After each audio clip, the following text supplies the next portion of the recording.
China has called for unity among developing countries as rifts emerge between emerging economies and the poorest countries at the Copenhagen Climate Conference.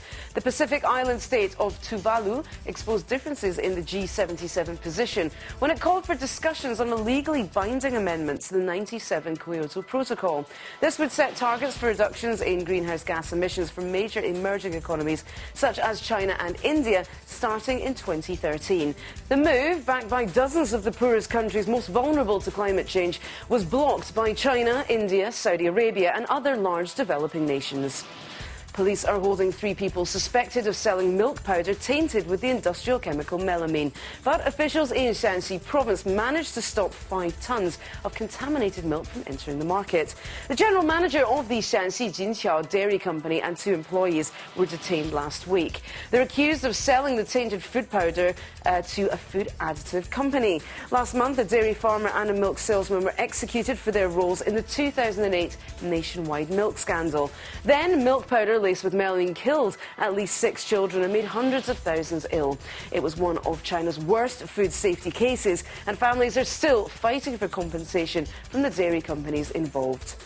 China's health ministry says the number of deaths from H1N1 flu has soared to 325, and more than a third of those fatalities were reported in the first week of this month. The total number of H1N1 cases in the country exceeded 100,000 by Monday. More than 31 million people across the country have been vaccinated against the virus, and the government aims to raise that to 65 million by the end of the year.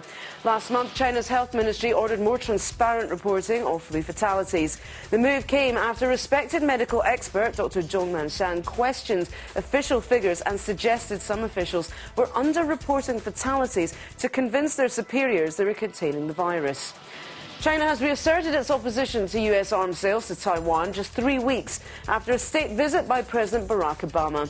A foreign ministry spokeswoman said at a regular news conference that China was firmly opposed to arms sales to Taiwan by the United States. The statement came amid U.S. media reports that Washington will grant at least part of a Taiwanese weapons request that includes F-16 fighter jets, Patriot missiles and diesel submarines. Defense officials in Taiwan have not confirmed or denied that any announcement from Washington is expected.